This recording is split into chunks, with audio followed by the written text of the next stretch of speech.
this issue is that we're about to discuss is one that we in the task force think is very essential to solving the ransomware problem, but not just solving ransomware, really solving the abuse of infrastructure, both in the United States and elsewhere, for malicious purposes. So thank you all very much. It's my distinct honor and pleasure to introduce this panel, including one of my former colleagues. And I almost, but not quite, because Katherine, I don't think ever served in DOJ, but otherwise we could call this the DOJ panel. This panel is entitled Crypto Reality Towards Dissolution of the Illicit Use of the Ecosystem. And it is moderated by our steering committee member, Jay Ramaswamy. So I will allow him to, or ask him to please introduce the panel and just thank them again for their time and their service.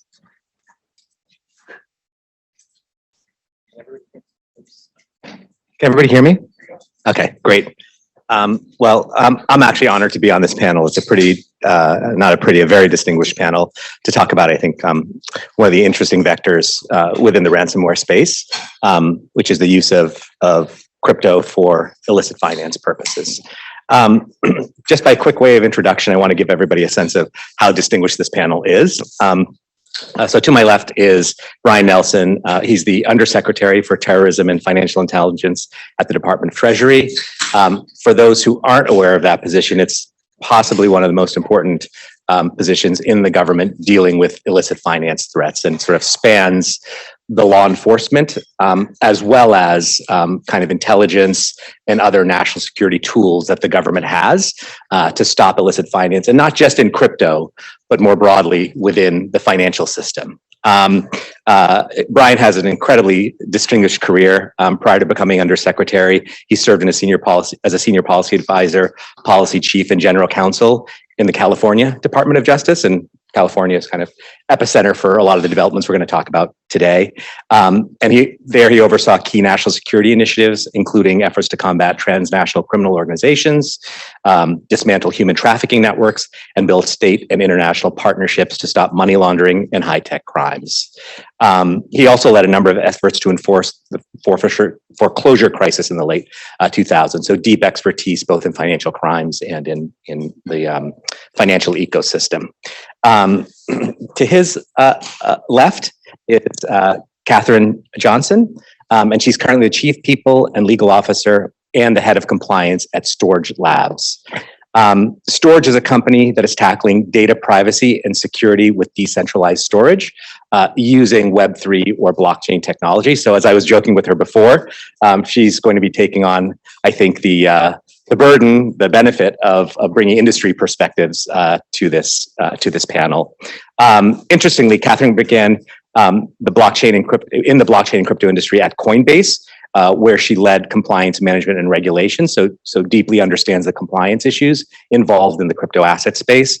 But I think really importantly, also has a traditional financial background in risk management and compliance, having worked at Ernst & Young, focusing on bank regulatory compliance, and also at Credit Suisse and BNY Mellon. So she has a very distinguished resume and can bring some really interesting perspectives here. And last but certainly not least is Marshall Miller. He's currently the Principal Associate Deputy Attorney General at the Department of Justice. I also fortunate enough to call Marshall a friend. We worked together many years ago at the Department of Justice, but I won't let that stop me from asking hard questions here. As the Principal Associate Deputy Attorney General, he's actually responsible for effectively helping the Deputy Attorney General manage the entire Department of Justice. And as we were joking before, I don't think most people realize the breadth of the work that the department does in defending rulemakings, managing the Bureau of Prisons, overseeing the asset forfeiture fund that DOJ has, and Treasury has a separate one, overseeing the U.S. Attorney's offices. So an enormous portfolio and responsibility that Marshall has. We came into contact with each other when he was the Principal Deputy Assistant Attorney General, which for the criminal division. And in that, he oversaw the Foreign Corrupt Practices Act program, the Kleptocracy Asset Recovery Initiative, the Office of International Affairs, and the Computer Crime and Intellectual Property.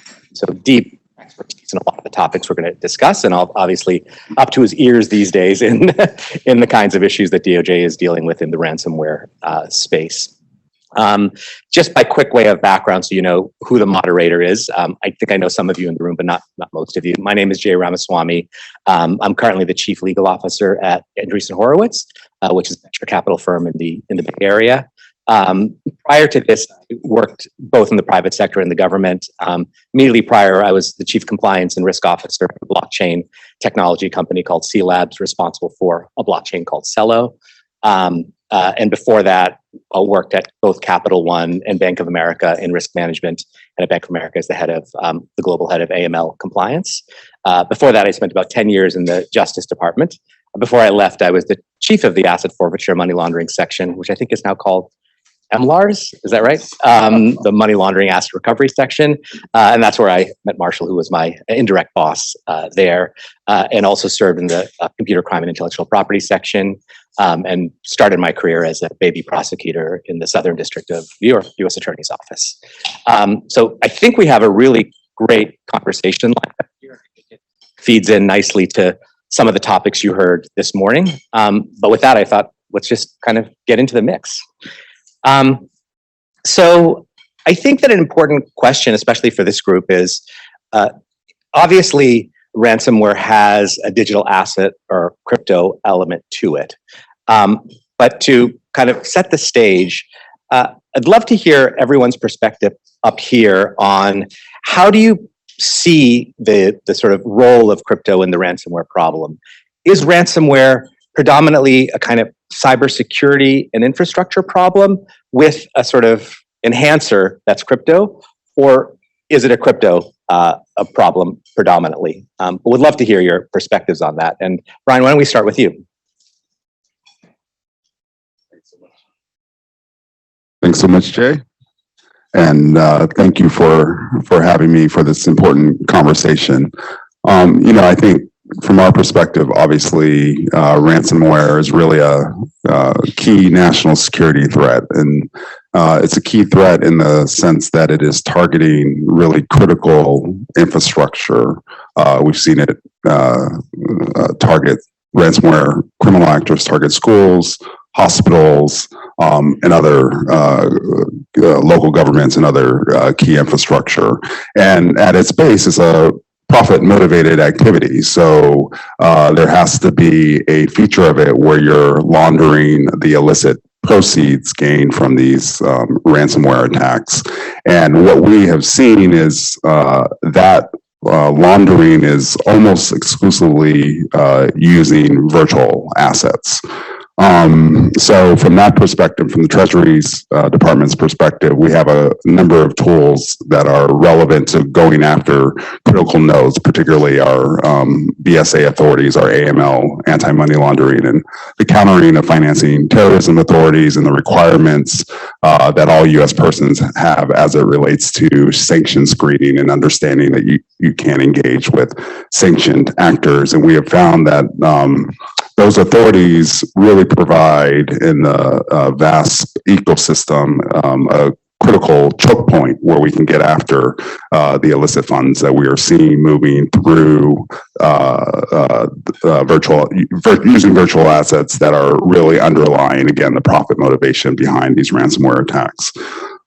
But clearly, like, this is really a cross-cutting threat. It's one that there's truly been a whole of government approach on, and to the point of how we perceive the threat. At its base, the profit is generated from obviously vulnerabilities in the cybersecurity of these companies, these schools, these hospitals, and the like, and that is generating the profit opportunity. So we have to work closely with our cybersecurity colleagues, as well as obviously working closely with our law enforcement colleagues to make sure that we're using all of the tools available to us to really get after this threat. But at its base, you have this cybersecurity vulnerability. You have the fact that these actors are using virtual assets as the primary means of both generating their these illicit funds and then attempting to launder them into fiat currency. That's fantastic. Thank you so much for that perspective. Marshall, let me turn it over to you.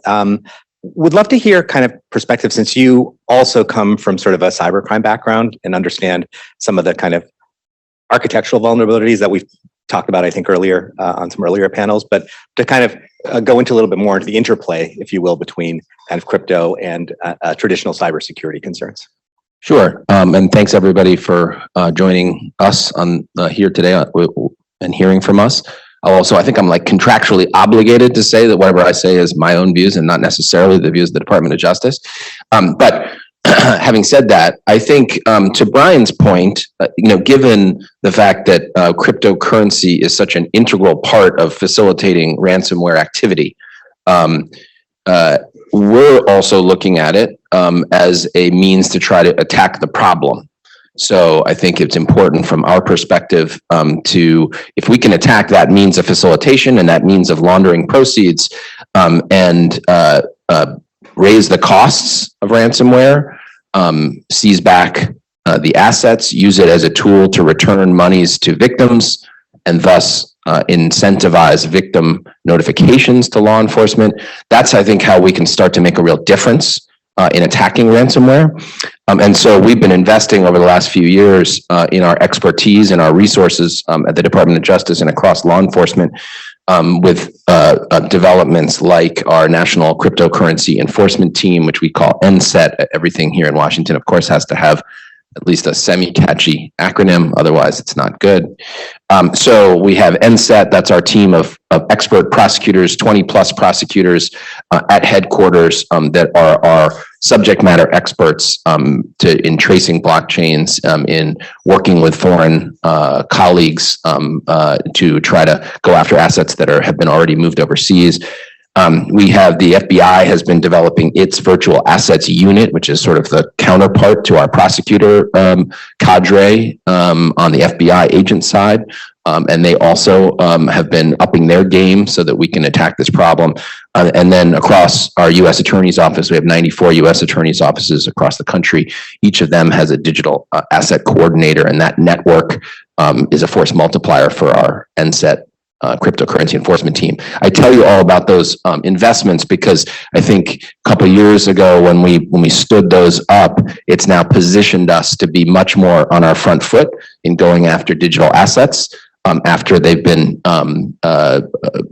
paid in ransom, seizing them back. I think a key inflection point for us was the Colonial Pipeline ransomware incident, where you may remember the fallout from that, which impacted fuel prices across the country. But the other development from a law enforcement perspective was probably the first time we were able to seize and forfeit right near the get-go the $2.3 million in ransom that was paid and return that to a victim. So that was a big inflection point for us. And since that time, we've been more and more successful in seizing virtual assets and bringing them back and repaying those who had paid ransoms. It's critical, I think, to us for a couple of reasons. One, we've actually had some success. I think Chainalysis put out a study earlier this year that indicated that the percentage of companies that are actually paying ransoms has dipped significantly, as well as the actual ransom number has gone down for the first time. So it dropped from about 80% a couple of years ago to about 40% of ransomware targets are actually paying ransom. So that's a good thing. And more we're getting participation from the victim community, reaching out to law enforcement, understanding that we can actually help them, hopefully help them recover their monies, as well as help them recover as companies or organizations from the actual attack. So I think the investment there and upping our game in terms of expertise has enabled us to do a better job helping victims, which has helped us do a better job of getting victim participation, which hopefully will help us attack a problem that I don't want to suggest for a second is going away. It's here to stay, but we can make it less impactful and we can hopefully make it less remunerative for the ransomware actors and have an impact that way. That's super helpful, super interesting. Katherine, your time at Coinbase, obviously an important player in the crypto ecosystem, but I'd love to hear your thoughts from where you obviously, I think you left before the ransomware kind of wave hit, but there were still some issues back then. So I'd love to hear your take from an industry perspective. Thanks. It's an interesting question. And first, I want to thank IST for being here. I'm so honored to be amongst my very esteemed panelists and moderator. No pressure on me representing industry, but I will add something that I don't typically put in my bio is that I also chair the school board for my son's school, publicly funded small charter school in Minnesota. So I've been thinking about ransomware from a number of different angles lately, unfortunately. But, you know, this question about is it a cyber issue? Is it a crypto issue? Ransomware intrinsically is an online crime. Can it exist without crypto? Certainly. Is it easier for bad actors with crypto? Absolutely. Has that been one of the factors in, this devastating proliferation of ransomware that we've seen? Yes, it has. The role of cryptocurrencies and being able to for bad actors to have these very lucrative incidents, where there are rapid payments that are, anonymous or pseudonymous. That said, it's important to understand the relationship between ransomware and cryptocurrencies like Bitcoin, since ransomware is an online crime and Bitcoin, which is of course the currency of the internet, it's important for the public generally to understand, what are the different factors and why we're seeing this increase in ransomware. Bitcoin, as the currency of the internet is just one of those factors. And I think it is important to distinguish that cryptocurrency from others, and I'll say why in a moment. But I think it's important for the public generally to understand the other factors that have led to, this increase in ransomware incidents, including, just the ransomware kits that are now so easily accessible on the dark web. Our increasing presence online where bad actors can meet and train each other. Our move to the Internet of Things that is now so ubiquitous that you hardly even hear Internet of Things anymore because it's now just become our reality. And the various attack vectors that exposes.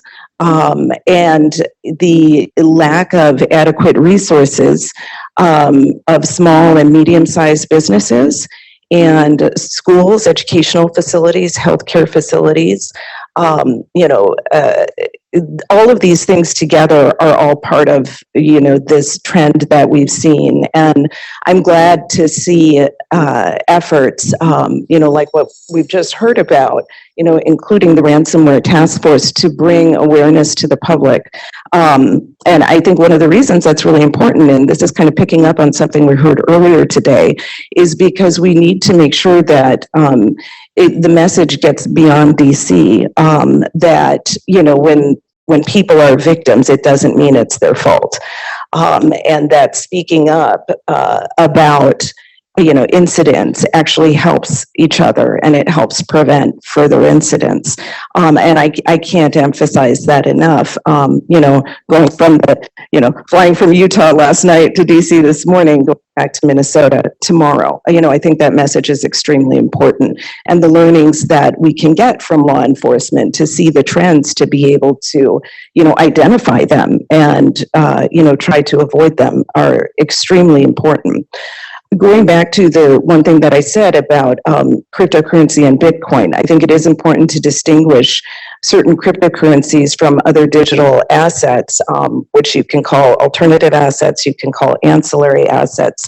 It is important to know that there is a role that they can have actually in helping stem the tide of ransomware by enabling technologies. And what I'm thinking of now is specifically are data storage solutions that are distributed and ransomware resistant, that are enabled by the use of digital assets that enable payments that wouldn't be possible on traditional banking rails.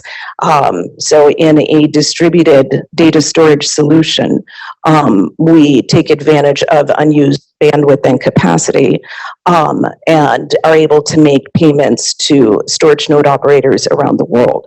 What this results in is a data storage platform that does not have that honeypot of data that the bad actors love to see an attack, and actually provide a ransomware resistant solution. Oh, absolutely. And we're going to come back to this in a minute, because I think it's a really important aspect of the ecosystem that is not always emphasized. Yes, please go ahead, Mark. Yeah, so I just wanted to go back to something you said before about the importance of people understanding the threat and being in communication with each other, with law enforcement. As I talked about before, about trying to incentivize victims of attacks to come forward. Of course, as I mentioned, we're trying to seize ransomware payments and get them back to victims. But the other thing we're doing is we're taking and sharing the information that we get from victims with other folks in the same industry, or for whatever reason we think might be a target. We're able to share indicators, red flags, things that defenders can use to upgrade their systems and defend and become more resilient against any kind of an attack.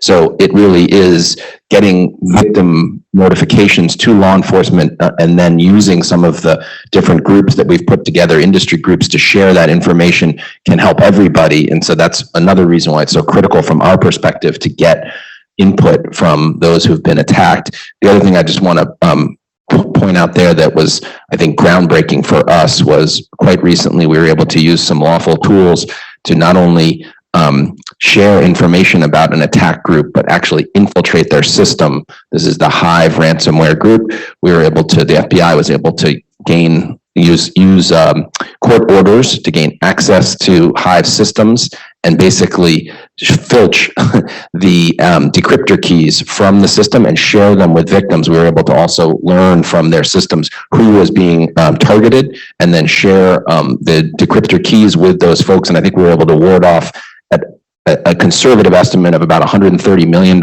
in ransom payments by doing that.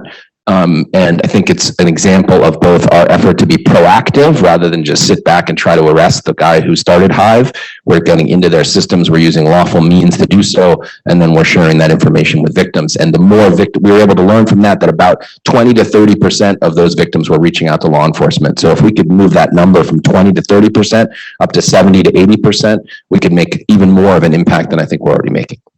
That's incredible. I mean, I think just letting people know that there are tools that can be used to mitigate the risk here, I think is incredibly important. And it's also a deterrent, I think, in many ways to criminals who, when they understand that this may not be as turnkey a solution as they think, maybe they don't use it as much. But I think I'd like to pivot on that to you, Marshall and Brian, because I'd love to hear from you. You know, you've described a number of actions. There've been additional actions that have been taken, but first, from the DOJ perspective, Marshall, could you kind of describe some of the more prominent actions that have been taken? And you described some of the tools, but we'd love to hear what you think are the most effective tools that have been used. As a former forfeiture nerd, I'm happy to see that forfeiture in many ways is tailor-made to disrupting these networks. But it would be great to hear the tools that have been most effective. From Sure. Well, I'm an aspiring forfeiture nerd, but I haven't reached your status yet, Jay. So I think what my boss, Lisa Monaco, the Deputy Attorney General, would say, I think to that is we're going to use every tool, and that there are a suite of tools, and that we're not going to leave any of them unused. So they range. And I think, again, going back to something I said before, we're very much trying not to just see ourselves as prosecutors, and thus the tool that we would use normally being arrests and prosecutions. We're certainly not going to stop going after bad actors and using that tool, but we're trying to use a bunch of more proactive tools so that we can get onto our front foot, be proactive, and take the fight to cyber criminals, many of whom are actually hard to put handcuffs on because they're in locations that are hard to reach. So what are some of the different tools we use? Forfeiture is definitely one of them. And here, I think people probably think, if you think at all about forfeiture, of getting money, just taking money back, like the ransomware payments I mentioned before. That's a little more challenging in the cryptocurrency space, but we've been pretty successful at it. But we've also used forfeiture orders and other court orders to forfeit things like servers, and take down the tools of the trade the infrastructure of ransomware by going after also, websites and taking those down, putting up splash pages so that when you try to go to the mixer, if you're a bad actor, you see that that what you had used before has now been taken down by the FBI and many of our foreign partners. We're working extremely closely with our foreign counterparts in ways that are more intense and deeper than we've ever done before.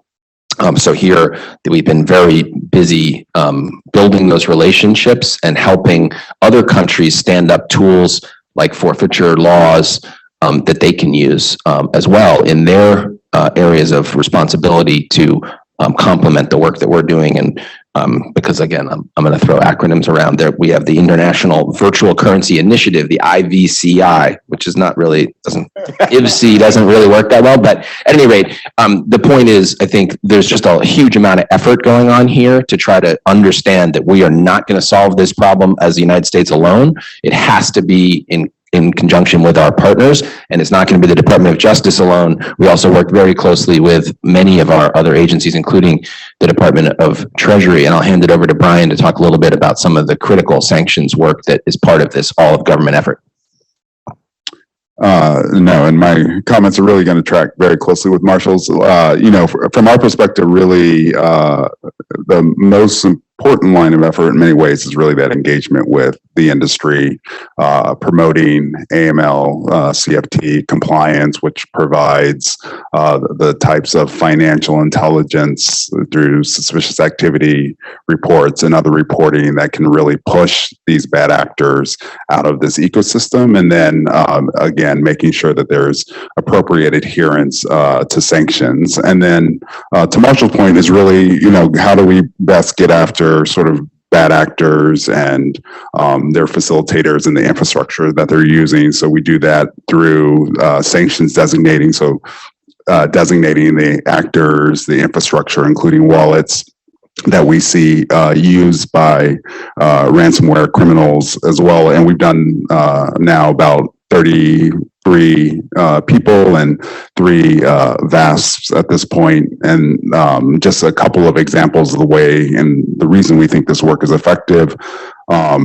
Just last month, we designated a dark net market that had over 1.5 million compromised credentials on it, which was a key enabler of ransomware. And we did that work in coordination with the Department of Justice, and going after the dark net markets is a significant priority of ours because we see how effective getting after those markets can be.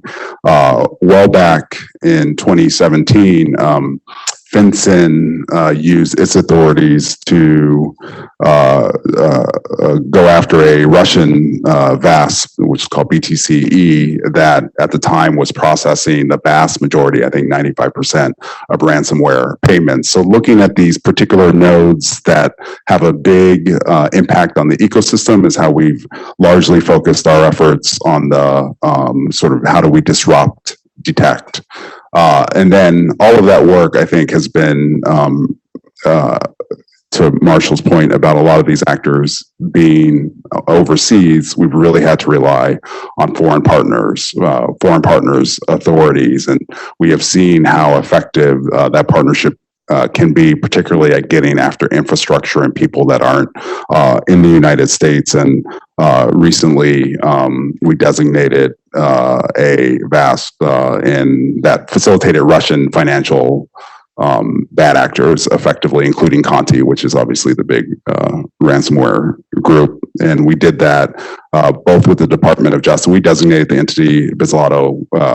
DOJ went after their leadership, and then working with the French, they were able to get at the infrastructure. So we found that to be very effective. And in the context of our work with international partners, sort of the biggest line of effort for us has been working closely with the Financial Action Task Force, the FATF, which is the international body that sets AML, CFT standards. What we see as a significant vulnerability is the fact that many countries don't have any meaningful AML CFT standards as it relates to virtual asset service providers. That leads to an incredible amount of jurisdictional arbitrage. It hinders our ability to get after bad actors in this ecosystem with the speed and all of the things that make it attractive to them. So working with them, we've done reports, and we have a working group that I won't give you the acronym for because you won't remember it. We will continue to do that. And then the last thing I'll just note on the international front, I think you'll hear from Ann Newberger later, but working closely in the context of the Countering Ransomware Initiative, we're leading a policy group in that context. And we found that to be a very effective forum to focus international partners' attention on this issue and why it's so critical.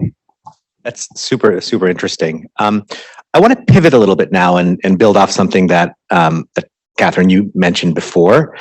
And I think it's important for this group to understand that while crypto has this vector, this threat vector when it comes to ransomware, there are actually some really interesting ways in which crypto actually portends the creation of a more hardened internet, if you will. And there's some really interesting work being done by your company and others. And I'd love for you to kind of go into a couple of things.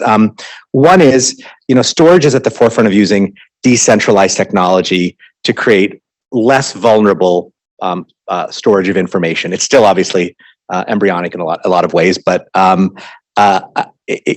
and there's also a portion of this, and I'm going to shift after this to the government perspectives on this, but part of the vulnerability of the internet is that privacy is very hard on today's internet. And that's kind of the backbone of some of these storage systems and the way we think about what Web3 will do to the architecture of the internet. So would love to hear your perspective sitting where you are at this innovative company about what the future portends for maybe having some technological solutions to solving the ransomware problem. Thanks for that question. It's a really good one. And I think it's important to understand the distinction between decentralization and distributed solutions. So Storj is a distributed data storage solution. So the data doesn't sit on the blockchain. The way that we use blockchain technology is to enable payments to, as I mentioned before, providers around the world data storage. This also enables one of the greenest data storage solutions because we're using already existing hardware. We're not building up a bunch of data centers. We're not using a bunch of electricity for these new data centers. Essentially how you can think of Airbnb or Uber as using existing tools and resources. So that distinction is important. Decentralization is great. It's not the answer to everything. I do think it's important to think about how decentralization can enable tools that are designed to address some of these really pressing issues, such as, when it comes to data storage, breaches, ransomware, and protecting data privacy, because these solutions are superior to traditional data storage, far superior. Turning to the question of privacy, which I think is an interesting one to grapple with a little bit, because I think when people think about cryptocurrency, they think about illicit activity, they think about, privacy, they think about, all of the horrible things that can happen online, right? Privacy unquestionably is one of our core democratic values, right? But when we're talking about privacy, it's important to ask what kind of privacy. Data privacy is really important. We're seeing laws being developed around the world and within the US in individual states to protect data privacy. We're thinking about the legacy of us now, as we're seeing these ransomware attacks on children, where it's this really, it's this double whammy, because not only are the schools being attacked, but the data privacy of our children is being put at risk. There's no question that we all want to protect data privacy. When we talk about privacy, though, you don't often hear financial activity privacy, do you? there's a reason. We all live in this society together, and we want our markets to function, and we need to know that, the money that's going into them is not coming from illicit criminal activity. And so when we have solutions that enable distributed technologies to address pressing problems, it also enables us to protect data privacy, not financial illicit activity. That's great. Thank you, Katherine. And I'd like to we're coming on time, and I want to leave at least a couple of minutes for questions, but I'd love to turn to the government perspective on this, because not talking about any specific actions that may have been taken, but Treasury has been very active in this area. DOJ has built as well in terms of mixers and tumblers and their use of this. And yet I think it's validly the government's perspective that mixers and tumblers per se are not illegal. Privacy is not illegal, but that anonymity and kind of the use of hardwired anonymity is problematic from an illicit finance perspective. But that creates a lot of tensions, and there are instances in which when you go after something that's being used, innocent parties are harmed who are trying to protect their legitimate privacy interests. So I'd love to hear perspectives on how, Brian, Treasury is thinking about this kind of balance between privacy as a legitimate civil liberty interest and anonymity / privacy as a threat or a vulnerability in the crypto ecosystem.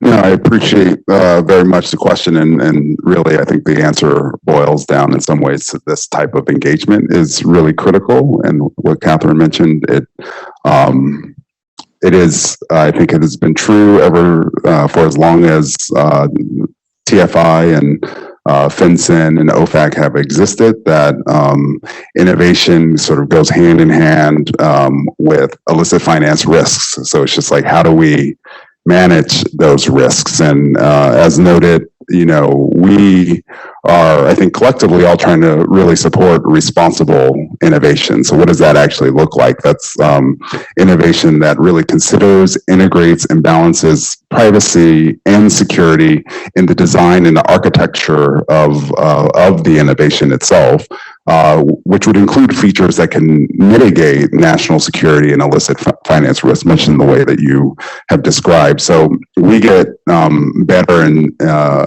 from our side, from the government side, when we're regularly engaging industry on how we can do that and how we can collectively use our tools to do that. And I see the sign is telling me to wrap up.